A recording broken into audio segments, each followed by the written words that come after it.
Hi everyone, just a quick disclaimer before I start this video. Everything I'm going to mention is based on what I have personally done. These are all just suggestions. You can follow as many or as few as you want, or you can just use it as a advice type video. And remember, the festive period isn't all just about gifts. People have their different reasons for enjoying the festive period. For me, I get to spend a lot more time with family and friends, which is enjoyable.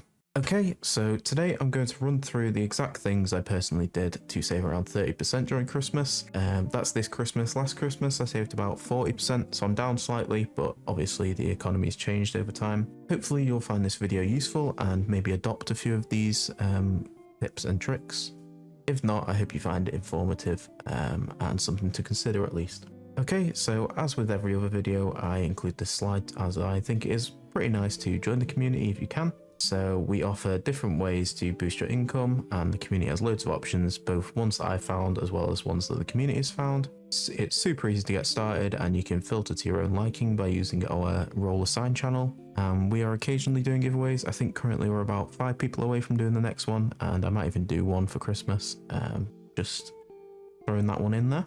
So you don't have to join, but I recommend it as they get early access to anything that I find, as I find it a lot easier to just type a message out than edit an entire video, make a thumbnail, make a short, and upload it all to YouTube. Okay, so to start us off, here are just some general habits that have helped me. So setting a clearly defined budget. For me, I like having an Excel sheet that has a clear budget figure listed for the period. The Excel sheet helps me keep track of what I purchase, so I make sure that no items go missing or are lost. And it also doubles up to provide me with a limit on spending. My budget is flexible, so I can go under or over. I'm not really too bothered, as long as it's within a decent amount of margin either way. And then I think it goes without saying, but always look for discounts during the festive period. So you have Black Friday and Cyber Monday as your main ones, but there's also usually lower prices before we even get into December. So if you can get a few items before then, it's definitely worth it. Especially when shopping online, there's literally a shopping tab on your browser most of the time, which will help you compare prices quickly between different websites. I've also put DIY gifts on the list here, as it does tend to save a few pounds instead of going and buying an item, especially if it's more thoughtful to do it as a handmade item. So anything that you make usually holds more sentimental value to the person receiving the gift, and in my opinion, that means much more to the person than just an ordinary present that you buy online. So just a few examples could be crochet or knitted items, or wooden sculptures if you're good at those types of niches. If you don't have any particular skill in mind, a photo album is always a good shout. They're pretty cheap to create, if not free, and you can use free prints, I think, to get 50 images a month, I want to say. Another thing I'm big on at the festive period is the quality over labels. I understand there are brands that people don't like to compromise on. For me, this would be specific types of shoe brands.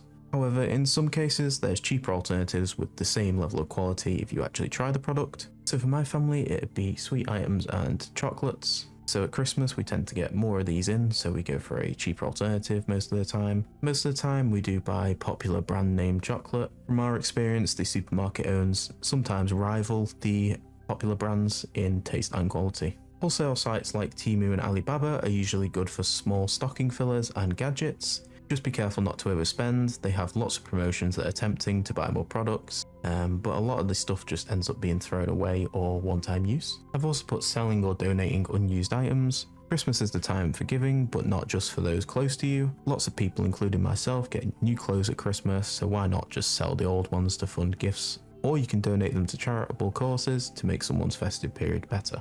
And like I said at the start, family and friends matter more than money. So starting off with the first method to get money is cashback. So sites like Rakuten, I'm not sure if that's how you say it, Pop Cashback, Quidco, Honey and others give money back just by buying through their links.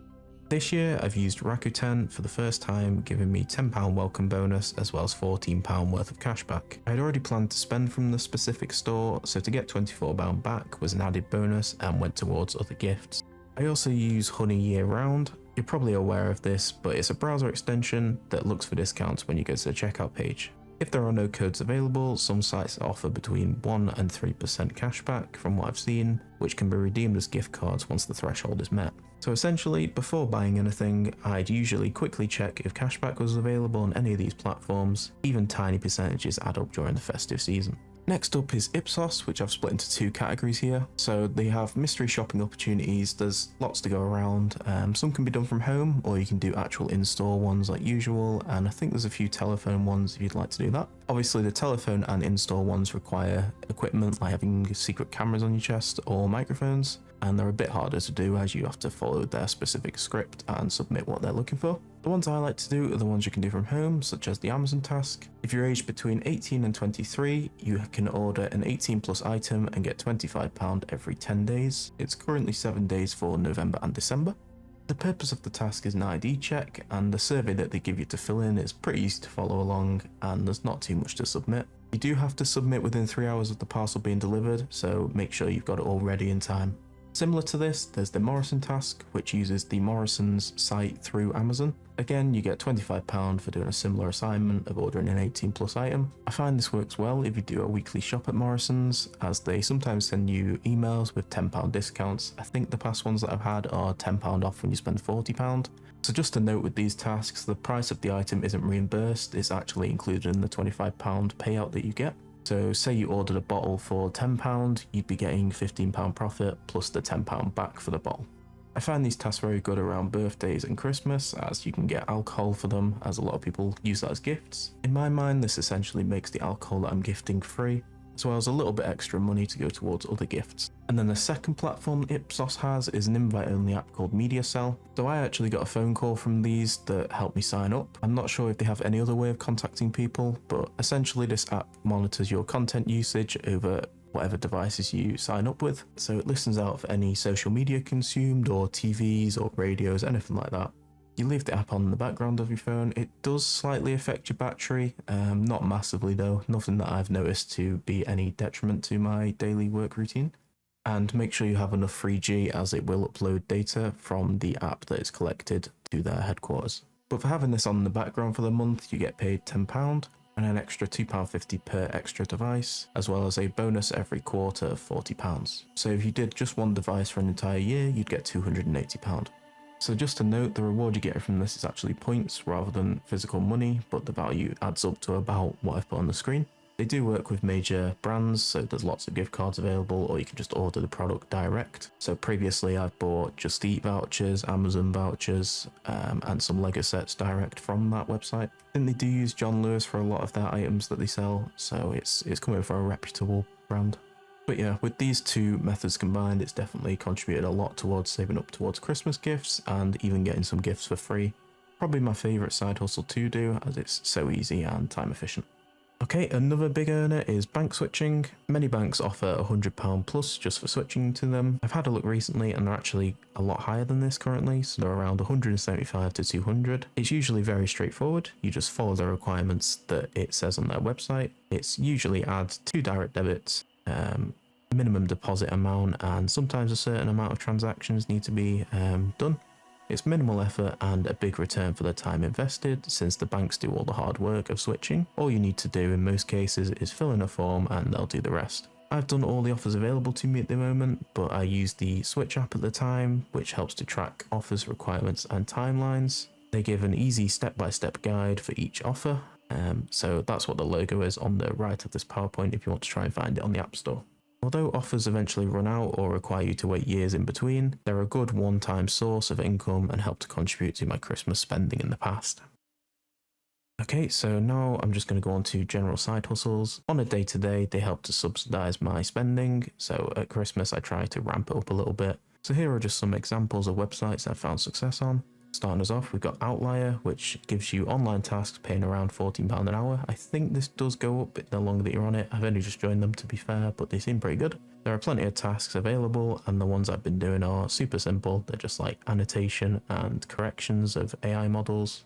Simply watch the tutorial and log hours using their system. Similar to this, I use Upwork for freelancing opportunities. I tend to do lots of small admin tasks or AI training, and you get more offers as you get more positive reviews left on your profile. There's also options for long-term contracts available and role-specific jobs if you have a skill to provide.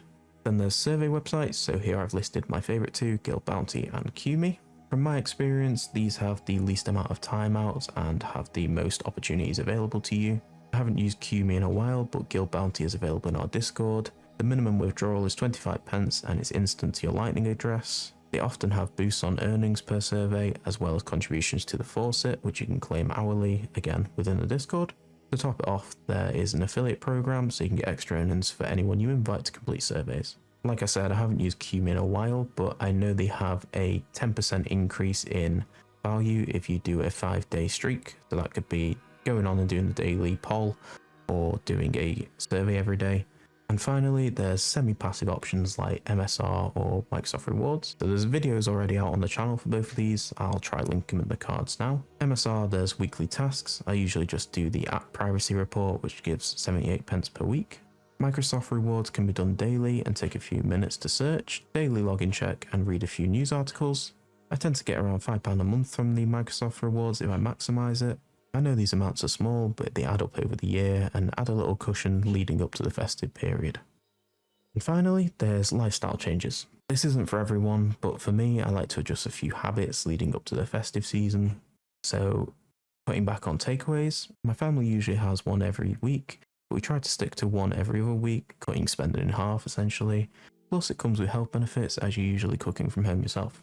And then there's cancelling unused memberships or direct debits. So make sure there's no expenses that you're not actually using that are going out your bank. And like I mentioned before, just spending smart in general by choosing quality over expensive brands. This kind of all just links into the first slide. It can be hard to stick to these changes at times, but even a small difference can go a long way. For me and my family, we do deviate at times, but I try to keep it in the back of my mind when I go to spend something that I don't necessarily need. And that's everything I did to save around 30%. I just want to say thank you for watching and all the support on the shorts and Discord recently. It's been great and I hope that we'll have a even better year next year. There probably won't be any more videos until the new year now, so I just want to say thank you for watching and I wish you a joyful festive period ahead.